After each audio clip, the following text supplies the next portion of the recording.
시간과 공간을 구별하여서 각자의 자리에서 수요 주중 예배를 드리시는 동인의 모든 성도님들에게 하나님의 거룩하신 은혜와 평강이 함께 하시기를 축원합니다. 금주의 요절 시편 37편 23절 24절 말씀입니다. 함께 암송하겠습니다. 여호와께서 사람의 걸음을 정하시고 그의 길을 기뻐하시나니 그는 넘어지나 아주 엎드러지지 아니함은 여호와께서 그의 손으로 붙드심이로다. 시편 37편 23절 24절 말씀. 아멘. 오늘 함께 암송한 요절 말씀을 가만히 들여다보면 조금 이상한 점이 있습니다. 제가 다시 한번 개역개정 성경으로 된 부분을 읽어드릴 텐데요. 한번 들어보십시오. 여호와께서 사람의 걸음을 정하시고 그의 길을 기뻐하시나니 그는 넘어지나 아주 엎드러지지 아니함은 여호와께서 그의 손으로 붙드심이로다. 혹시 이상한 점을 눈치채셨을까요? 개역개정 말씀만 보면 여호와 하나님께서 어떤 사람의 구분 없이 그 걸음을 정한 사람의 길을 기뻐하신다. 조금 이상합니다. 어떤 사람이든지 이렇게 기뻐하신다는 표현은 하나님께 사실 어울리지 않습니다. 그래서 이 말씀의 개역개정 해석은 참 많이 아쉽습니다. 좀 더 해석이 잘 된 새번역 성경 버전으로 제가 한번 읽어드리겠습니다. 잘 들어보십시오. 우리가 걷는 길이 주님께서 기뻐하시는 길이면 우리의 발걸음을 주님께서 지켜주시고 어쩌다 비틀거려도 주님께서 우리의 손을 잡아주시니 넘어지지 않는다. 훨씬 알아듣기 쉽게 해석되어 있습니다. 시편 37편 전체 내용을 살펴보면 여호와를 의지하는 의인에게는 복을 주시고 여호와를 인정하지 아니하는 악인에게는 심판을 주신다는 인과율, 인과응보의 내용이 담겨 있습니다. 그렇기 때문에 이러한 인과율, 인과응보의 관점으로 이어서 생각해 본다면 새번역 성경 내용이 훨씬 잘된 해석이라고 볼 수 있습니다. 그러니까 우리가 걷는 길이 여호와 하나님께서 기뻐하시는 길, 생명을 살리는 복음의 길, 하나님 나라를 이루는 길이라면 우리의 발걸음을 하나님께서 지켜주실 것입니다. 그러나 때론 그 길이 순탄하지 아니하여서 어쩌다 비틀거리며 걷더라도 우리와 동행하시는 하나님께서 우리의 손을 잡아주시니 결코 넘어지지는 않을 것입니다. 사랑하는 동인공동체 성도 여러분, 매일 살아가는 우리의 삶의 걸음 속에서 주님이 기뻐하시는 길을 선택하며 살아가기를 축복합니다. 하나님을 의지하는 게 좀 더 적극적으로 또한 내 주변의 이웃을 사랑하는 길, 그 길을 걸어가면서 우리가 그 길을 걷다가 때론 넘어지고 비틀거리고 힘들어 보이는 길이 있을지라도 결코 여호와 하나님께서는 우리를 그냥 내버려 두시지 아니하고 우리 그 하나님의 손으로 우리를 붙들어 주실 것입니다. 그러한 우리를 꼭 붙들어 주신 은혜가 가득한 한 주 살아가기를 축복합니다. 함께 찬양 부르시겠습니다. 찬송가 215장입니다. 찬송가 215장 내 죄 속해 주신 주께 찬양 부르신 후에 강순아 권사님께서 기도해 주시겠습니다.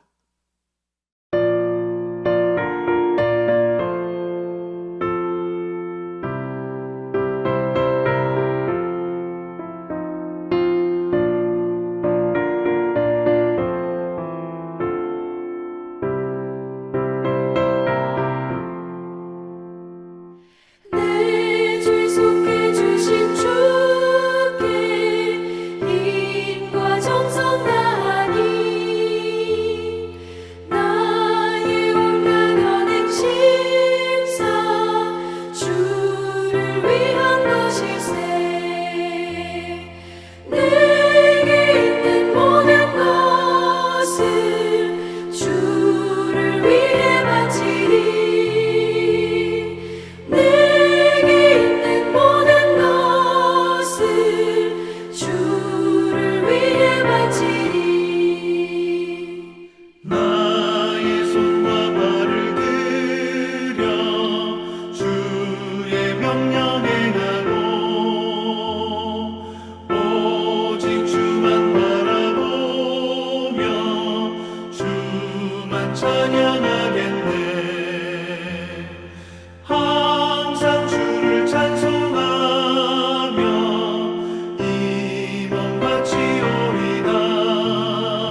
하나님 아버지, 주일 이후 저희들의 삶을 지켜주시고 이렇게 주중 예배의 자리로 인도하여 주심을 감사드립니다.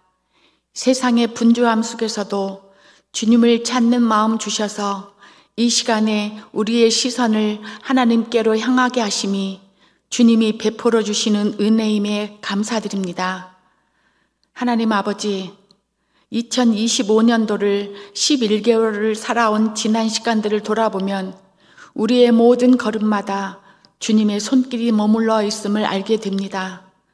삶의 무게에 눌릴 때마다 주님이 붙드셨고 낙심할 때마다 찬양과 기도로 다시 일으켜 세우셨기에 항상 감사로 승리케 하여 주신 주님을 찬양합니다.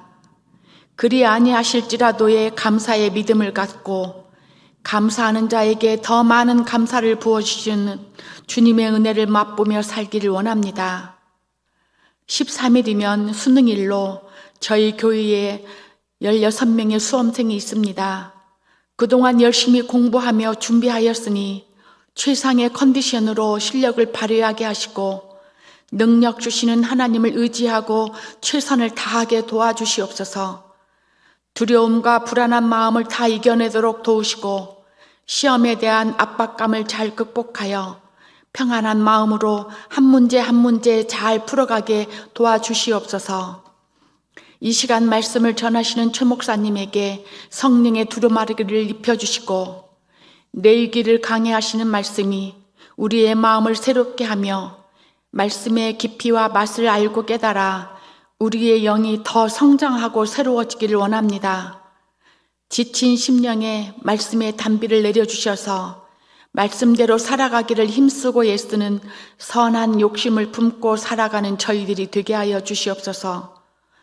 또 교회를 섬기는 모든 사역자들에게 지혜와 성령의 능력을 부어주셔서 섬김의 손길마다 하늘의 은혜로 충만하게 채워주시옵소서. 하나님 아버지, 터치전도 마지막 주간을 보내고 있습니다. 이제 16일 주일이면 그동안 기도하고 정성 들인 예비 교인들을 초대합니다. 초청되는 예비 교인들이 말씀으로 부딪힘이 있는 역사가 있기를 간절히 기도합니다.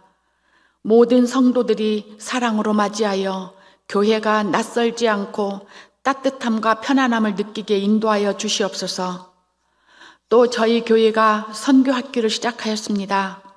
가르치시는 선교사님들에게 날마다 성령의 새 힘을 부어주시고 배우는 성도들이 선교의 꿈과 사역에 대한 관심으로 은혜가 충만한 시간들을 나누며 기도로 함께하는 교제가 있게 하여 주시옵소서. 하나님 아버지, 이 나라와 민족을 불쌍히 여기셔서 거짓과 악한 영들을 물리치고 새로운 지도자를 세워주셨음을 진심으로 감사드립니다. 그러나 여전히 불의한 자들의 탐욕은 계속되고 있습니다. 속히 악한 자들이 물러가고 전 세계가 부러워하는 하나님의 공의로 가득 찬 나라가 되게 하여 주시옵소서. 지도자들에게는 겸손과 지혜를 주시고 다음 세대들에게는 진리의 말씀으로 세상을 밝히는 믿음을 주시옵소서. 이 시간 각자의 자리에서 예배를 드릴 때 주님의 평강이 우리의 마음과 가정에 강물같이 넘쳐나기를 원하며 남은 날들도 주 안에서 기쁨의 날들을 지내도록 축복하여 주시옵소서. 모든 영광을 주님께 올려드리며 예수님의 이름으로 기도합니다. 아멘.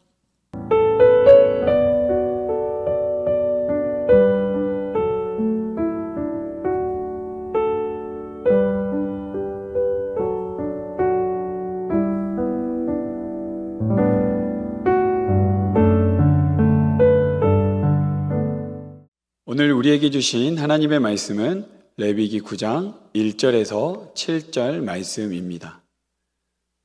구약 157쪽 레위기 9장 1절에서 7절 말씀 함께 봉독하도록 하겠습니다. 여덟째 날에 모세가 아론과 그의 아들들과 이스라엘 장로들을 불러다가 아론에게 이르되 속죄제를 위하여 흠없는 송아지를 가져오고 번제를 위하여 흠없는 순양을 여호와 앞에 가져다 드리고 이스라엘 자손에게 말하여 이르기를 너희는 속죄제를 위하여 순염소를 가져오고 또 번제를 위하여 1년 되고 흠없는 송아지와 어린 양을 가져오고 또 화목제를 위하여 여호와 앞에 드릴 수소와 순양을 가져오고 또 기름 섞은 소제물을 가져오라 하라. 오늘 여호와께서 너희에게 나타나실 것임이니라 하매 그들이 모세가 명령한 모든 것을 회막 앞으로 가져오고 온 회중이 나와 여호와 앞에 선지라. 모세가 이르되 이는 여호와께서 너희에게 하라고 명령하신 것이니 여호와의 영광이 너희에게 나타나리라. 모세가 또 아론에게 이르되 너는 제단에 나아가 내 속죄제와 내 번제를 드려서 너를 위하여 백성을 위하여 속죄하고 또 백성의 예물을 드려서 그들을 위하여 속죄하되 여호와의 명령대로 하라. 오늘 레위기 9장을 통해서 이스라엘 제사의 시작에 대해서 함께 배워보려고 합니다. 1장에서 7장까지 마련된 그 제사, 이제 첫 번째로 아론을 통해 시작하게 되는데요. 그게 어떤 내용을 담고 있는지 의미를 살펴보고 그것이 우리에게 또 현대를 살아가는 우리에게 어떤 의미가 있는지 또 적용하며 한번 살펴보도록 하겠습니다. 오늘 성경책과 또 강의안을 펴시고 함께 내용 속으로 들어가 보겠습니다. 첫 번째 레위기 9장의 구조입니다. 총 4단계로 이루어져 있는데요. 첫 번째는 1절에서 7절 예배 준비와 온 회중을 부르는 장면이 나옵니다. 두 번째로 8절에서 14절은 대제사장 아론 자신을 위한 제사, 먼저 대제사장 아론을 위한 제사가 시작되고요. 두 번째로 15절에서 21절은 아론이 대표해서 이스라엘 백성을 위한 제사를 드리는 장면이 나옵니다. 그리고 마지막 22절에서 24절은 아론의 축도의 장면과 하나님의 응답이 나옵니다.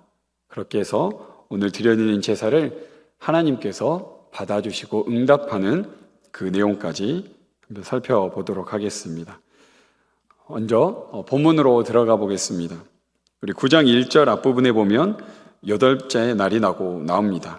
8장 33절에 보면 위임식은 이레 동안 행하나니, 그러니까 앞에 있었던 제사장들을 세우는 장면, 위임식이 있죠.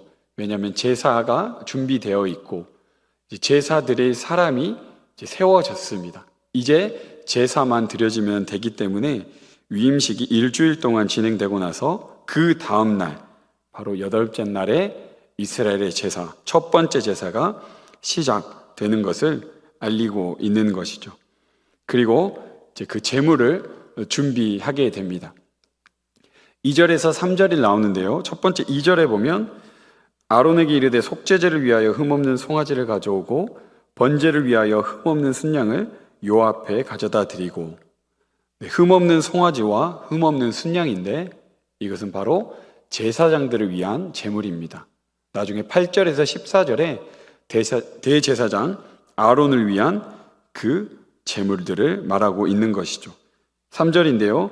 이스라엘 자손에게 말하여 이르기를 너희는 속죄제를 위하여 순염소를 가져오고 또 번제를 위하여 1년 되고 흠없는 송아지와 어린 양을 가져오고, 여기서는 속건제를 제외한 4가지의 제물이 나옵니다.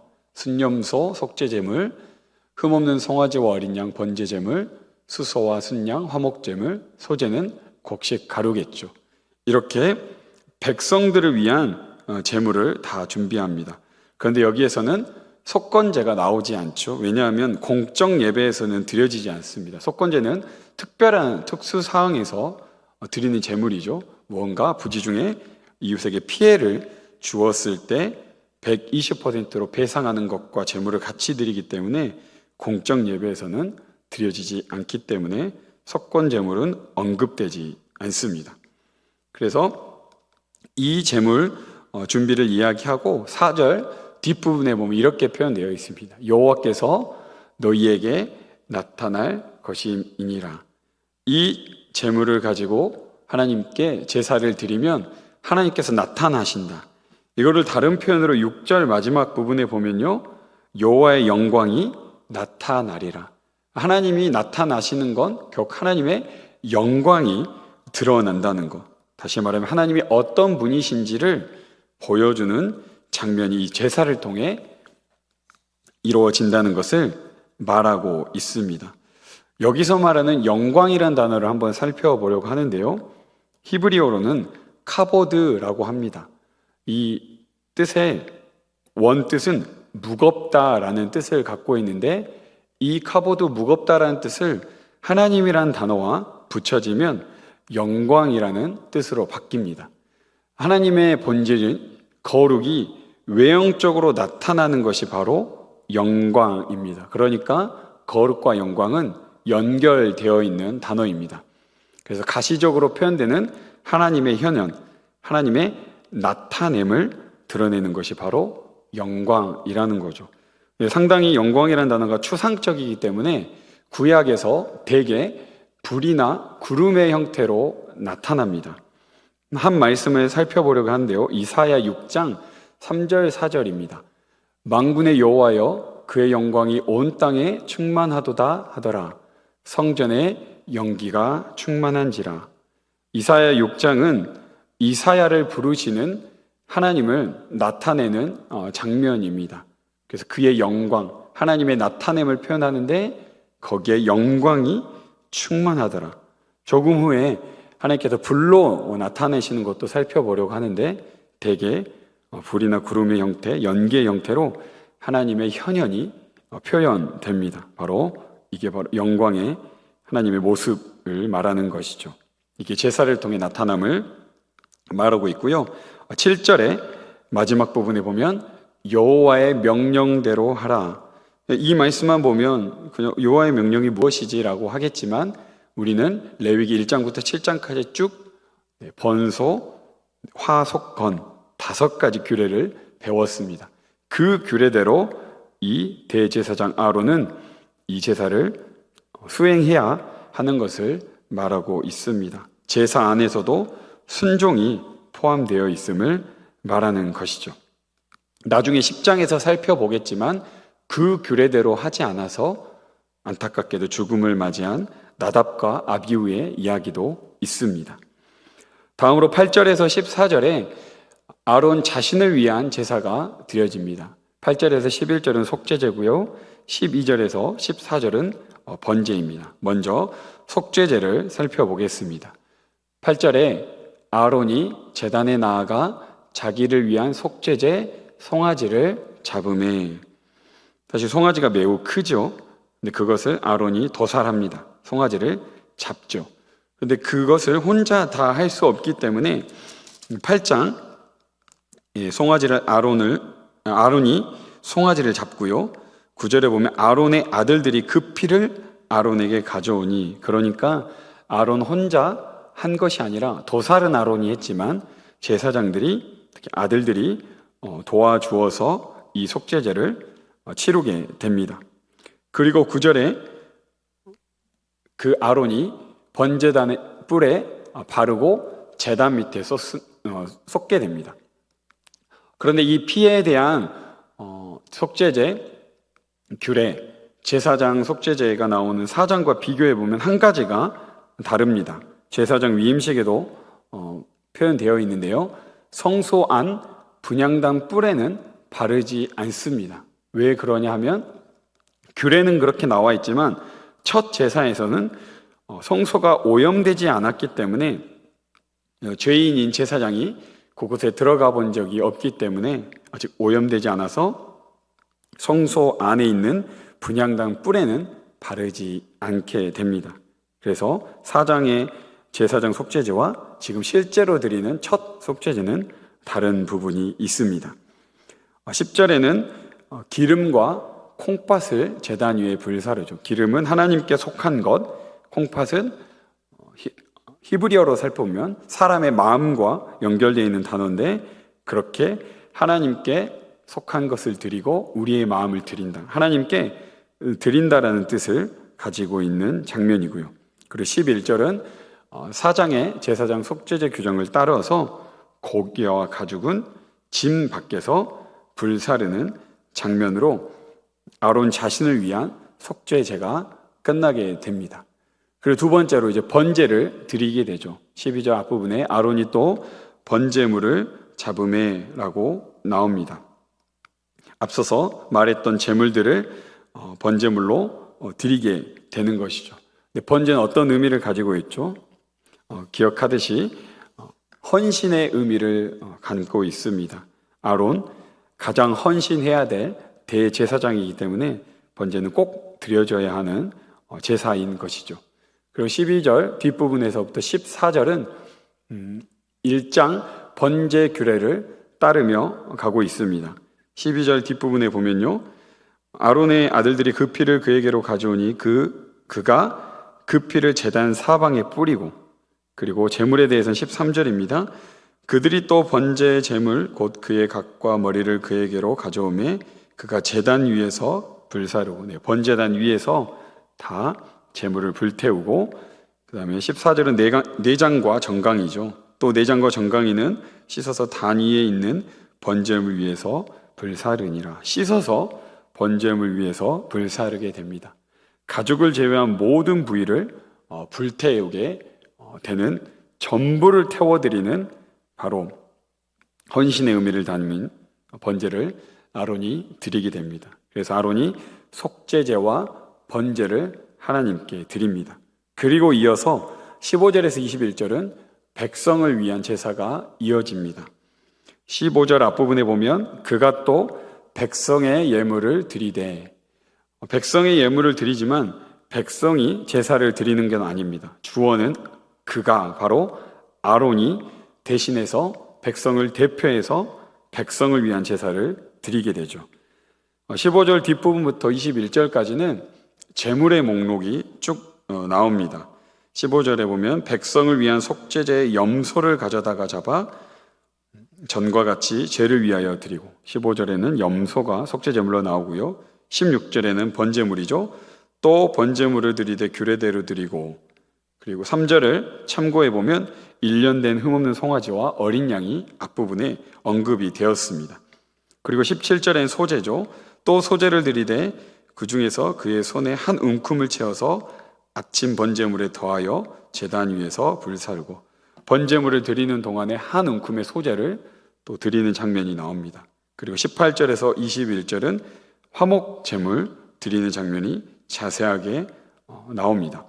18절 뒷부분에 보면요, 제단 사방에 피를 뿌립니다. 그리고 19절에서 20절에는 기름과 콩팥, 아까 말했듯이 하나님의 것, 우리의 마음을 드리는 장면이 제단 위에서 불사르는 것으로 나타나고요. 그리고 21절입니다. 가슴들과 오른쪽 뒷다리를 그가 여호와 앞에 요제로 흔드니 모세가 명령한 것과 같았더라. 가슴과 오른쪽 뒷다리는 요제로 드립니다. 우리가 레위기를 보다 보면 제사를 드리는 어떤 목록과 또 제사 드리는 방식, 차이가 있는데요. 헷갈릴 때가 있습니다. 제사가 드리는 규례적으로 나온 순서는 번소, 화속건으로 번제, 소제, 화목제, 속제제, 속건제입니다. 그러나 여기를 드리는 방식으로는 화제, 태워서 드리는 방식이 있고, 거제는 리프트, 이렇게 들다라는 뜻으로 제물을 드는 방식, 그리고 방금 전에 나온 요제는 흔들어 드리는 방식으로 나옵니다. 그러니까 8가지 종류가 있는 게 아니라 여기는 하나님께서 주신 규례의 방식으로 5가지, 또 드리는 방식으로 화제, 거제, 요제가 있습니다. 헷갈릴까봐 한번 말씀을 드렸고요. 이렇게 백성을 위한 제사로 드린 이후에 아론이 축복 기도하는 장면이 나옵니다. 아론의 축도는 자세하게 여기서 언급되진 않지만 우리가 아는 유명한 민수기 6장 24절에서 26절을 생각해 볼 수 있습니다. 우리 이 말씀 함께 읽으면 좋겠습니다. 함께 읽어볼까요?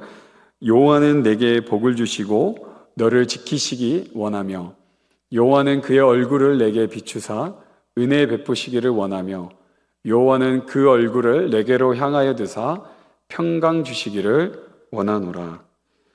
여기에서 핵심은 우리는 우리의 입장에서 복을 주신다, 지키신다, 은혜 베푸신다, 평강 주신다가 핵심으로 볼 수 있지만 가장 큰 핵심은 이 모든 것을 누가 주시느냐, 그분은 어떤 분이시냐가 핵심입니다. 우리는 이 뒤에 있는 복을 보지만 이것을 주시는 근원적인 분이 누구시냐, 제사를 통해 임하시는 하나님께서 이런 일들을 너희에게 행하실 것이다 라는 것입니다. 이렇게 아론이 대제사장의 입장에서 백성들을 축복하고 있는, 이스라엘 백성들을 이렇게 축복하고 있는 장면이 나옵니다. 그리고 이 축도와 함께 하나님의 이제 응답에 앞서서 제사의 결과가 드러나죠. 23절 읽어보면 모세와 아론이 회막에 들어갔다가 나와서 백성에게 축복하며 여호와의 영광이 온 백성에게 나타나며, 아까 말했던 카보드, 하나님의 임재가 이곳에 나타납니다. 그리고 24절에 불이 여호와 앞에서 나와 제단 위에 번제물과 기름을 사른지라. 그러니까 이 제물을 하나님께서 받으셨다라는 거죠. 그래서 이것에 대한 의미는 하나님이 아론의 제사를 연락하셨다는 의미입니다. 그리고 하나 더는 하나님께서 아론의 대제사장직을 인정하셨음을 온 회중 앞에서 공포하는 의미입니다.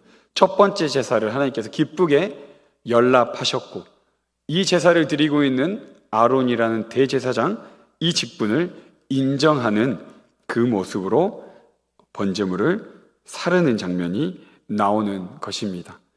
그리고 이 장면을 다른 구약 성경에서 비교해서 보면 불이 임해서 제단 위에 번제물과 기름을 살랐다, 하나님께서 이렇게 임재하는 장면들이 곳곳에 나오는데요. 역대하 7장 1절에서 3절 말씀, 바로 솔로몬 성전 봉헌식에도 이 말씀이 나옵니다.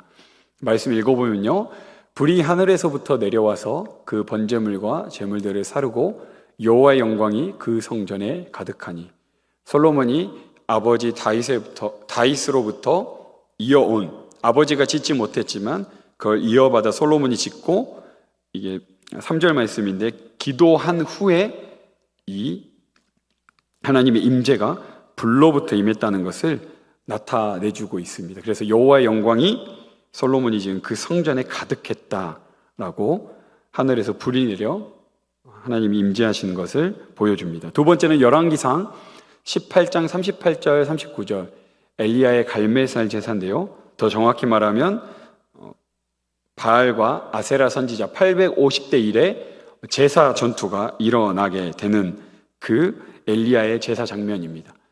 이에 여호와의 불이 내려서 번제물과 나무와 돌과 흙을 태우고 모든 백성이 보고 엎드려 말하되 여호와 그는 하나님이시로다, 이렇게 고백하는 장면이죠.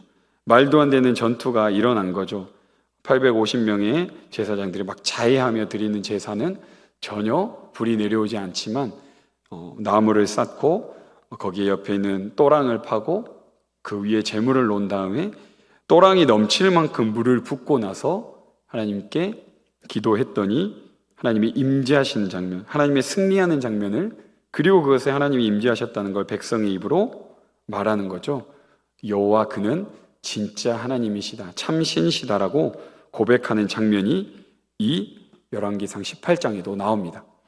마지막으로 사사기 13장 15절에서 24절에 삼손의 아버지 마노아의 제사가 나옵니다. 여기는 삼손의 어머니가 삼손을 임신하고 나서 여호와의 사자에 부르심이 있어서 삼손을 특별하게 구분해서 하나님께 드리는, 그래서 그렇게 제사를 드리는 장면에서 이 여호와가 임재하는 장면이 나옵니다.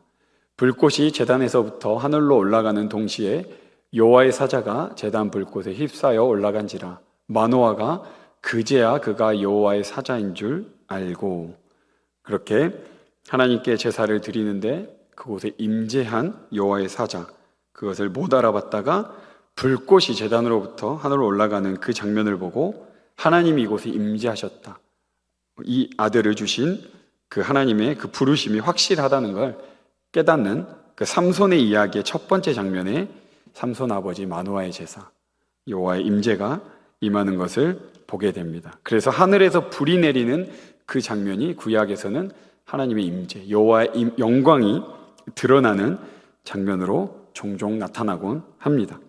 그리고 나서 마지막 24절 뒷부분에 보면 온 백성이 이를 보고 소리 지르며 엎드렸더라. 이렇게 이스라엘 백성의 반응이 나옵니다. 소리를 지를 때는 언제 지르죠? 엄청난 자연 경관을 봤을 때도 정말 너무 멋있다, 아름답다라고 함성을 외치듯이 하나님께서 임재하시는 장면을 보고 이제 우리와 함께 하신 하나님으로 인해 기쁨의 함성을 외치는 겁니다. 그리고 동시에 그들이 엎드리죠. 기쁨과 동시에 하나님이 임재하면 구약에서는 두려움, 더 자세히 말하면 경외감이 생기기 때문에 하나님 앞에서 납작 엎드려 경외감을 표시합니다. 이게 실제 우리가 드려야 하는 예배의 자세입니다. 오늘날의 예배에는 기쁨의 함성도 조금 사라진 것 같고요.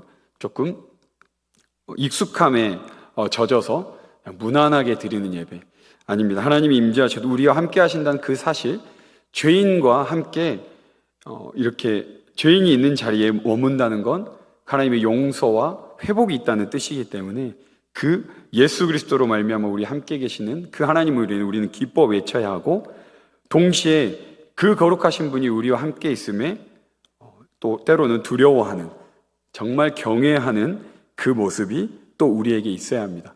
기쁨과 경외함이 우리 안에, 예배 안에 있는지 확인해 볼 필요가 있는 것이죠. 제사의 마무리는 이 모든 회중의 기쁨과 경외감으로 마무리하게 됩니다. 이것을 또 살펴보며 레위기 9장에서는 우리에게 어떤 교훈을 주고, 이 레위기 9장의 이 제사, 이스라엘 제사의 시작의 모습이 예수님과 어떤 관계가 있는지 잠시 살펴보겠습니다. 첫 번째, 예배의 모습. 예배를 통해서는 하나님의 영광이 나타나야 합니다. 우리가 예배를 정말 착각하는 것 중에 하나는 나의 만족을 위해서 어떤 삶의 어려움과 두려움이 있어서 신경 안정제처럼 알약 하나 먹듯이 먹는 것이 예배가 결코 아니라는 겁니다. 예배의 초점 오직 하나님께 영광, 하나님이 어떤 분이신지가 드러나야 하는 영광입니다. 나 중심의 예배를 내려놓고 하나님 중심적인 예배가 드려져야 하는 걸 오늘 이 레위기 9장에서 분명히 말하고 있습니다. 그리고 동시에 성도들의 반응, 우리 24절의 마지막 부분에 보셨듯이 영적인 기쁨과 하나님께 대한 경외감이 공존해야 하는 것입니다. 히브리서 12장 말씀에 보면 이로 말미암아 경건함과 두려움으로 하나님을 기쁘게 섬길지니 우리 하나님은 소멸하는 불이십니다. 여기서 보면 경건함과 두려움으로 하나님을 기쁘게 섬기는 두 가지가 나오죠. 그 경외감 그리고 기쁨이 공존해야 하는 것이 바로 우리 성도들의 태도입니다. 두 번째로 예수님이 어떤 분이신지를 또 우리가 레위기 9장과 연결해 볼 수 있는데, 하나님의 영광이 드러나는 것이 이 제사를 통해 나타났듯이 예수님을 통해 더욱 하나님의 영광이 드러났음을 우리는 알 수 있습니다. 그래서 예수님은 하나님의 영광의 광채시다라고 말하죠. 그래서 예수님을 통해 우리는 하나님을 더욱 분명하게 알게 됩니다. 그리고 더 나아가 성령께서 요한복음 14장에 보면 이런 역할을 하시죠. 내가 너희에게 내가 누구인지를 이 성령이 더욱 분명하게 가르쳐주고 알려주실 것이다. 삼위 하나님의 역할이 서로가 서로를 깊이 더 알려줄 수 있는 그런 분들로 소개되어 있습니다. 히브리서 1장 3절에 보면 이는 하나님의 영광의 광채시요 그 본체의 형상이시라. 히브리서 처음 1장이 시작할 때부터 예수님은 어떤 분이신지를 분명하게 선포하고 시작합니다.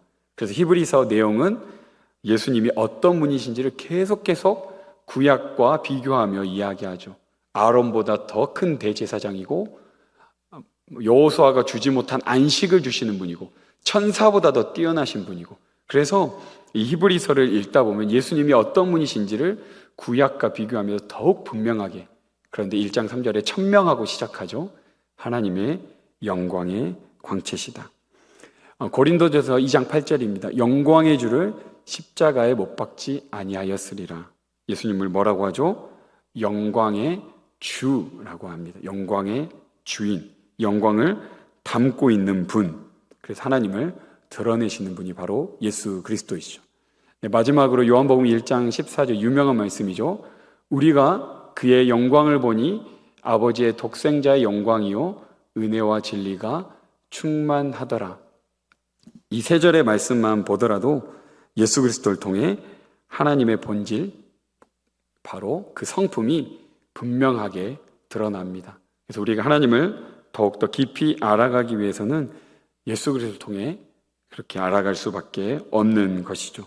예수님은 바로 하나님의 영광의 광채이십니다. 오늘 레위기 9장을 통해 여러분 어떤 부분을 깨달았을지 잘 한번 생각해 보시고 각자의 자리에서 오늘 주신 하나님의 말씀에 주신 은혜를 가지고 함께 기도하며 나아가면 좋겠습니다. 그 당시 제사는 오늘날의 예배일 텐데 제사를 드릴 때와 같이 우리가 드리는 예배를 통해서 오직 하나님의 영광만 드러나게 하옵소서. 우리의 만족만을 채우는 예배가 아닌 삼위 하나님을 분명히 알고 성도의 영적인 기쁨과 하나님께 대한 경외감이 있는 예배를 드리는 우리가 되게 하옵소서.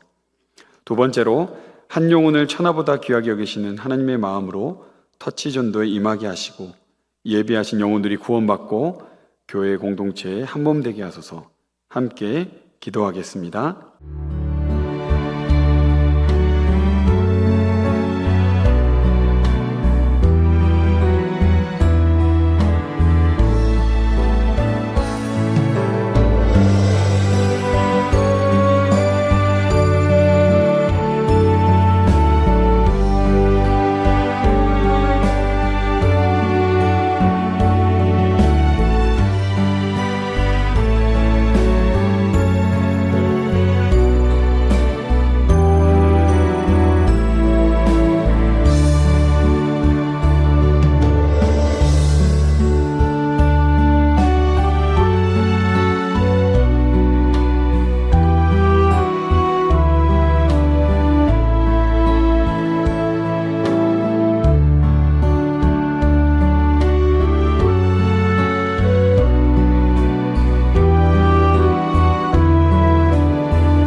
거룩하신 하나님, 감사합니다.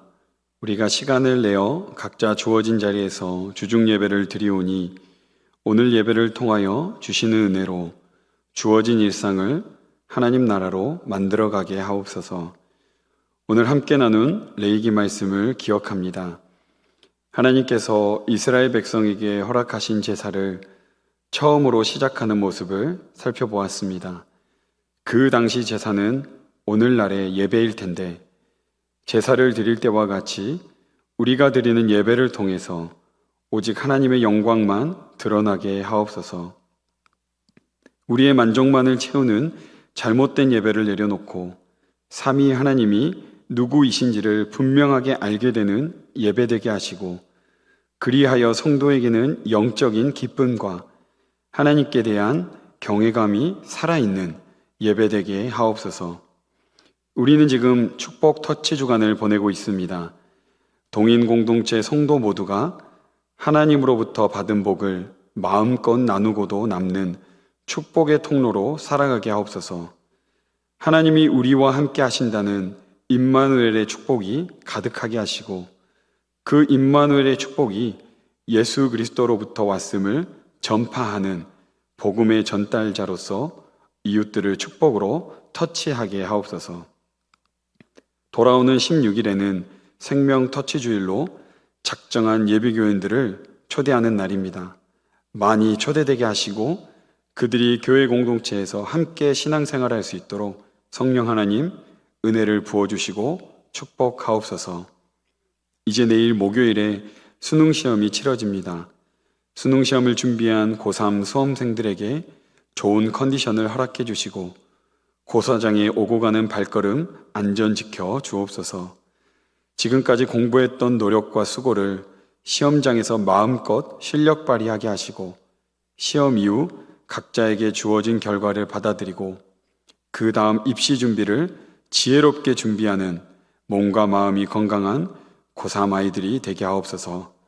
특히 동인공동체 고3 아이들이 수능을 치른 이후에 신앙을 잃어버리지 않게 하시고 그 이후에 청년의 때에 더욱 깊은 신앙으로 나아갈 수 있도록 도와주옵소서.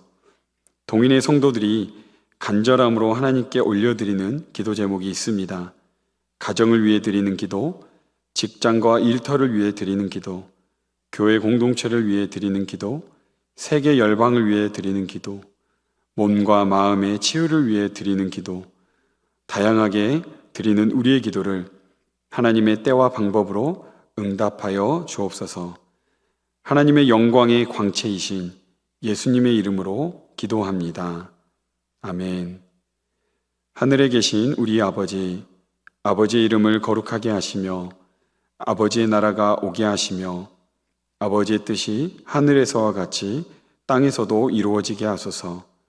오늘 우리에게 일용할 양식을 주시고 우리가 우리에게 잘못한 사람을 용서하여 준 것 같이 우리 죄를 용서하여 주시고 우리를 시험에 빠지지 않게 하시고 악에서 구하소서. 나라와 권능과 영광이 영원히 아버지의 것입니다. 아멘. 주님 앞에서 금없는 경건 고아와 과부를 위해 삶 나누는 것 주의 이름으로 사랑을 전할 때 아름다운 주의 나라 이루어지네. 천국의 소망, 천국의 소망 부는 당신 주님 앞에서 바로 당신을 그의 편지로 이 땅에 보내신 주의 손과 작은 예수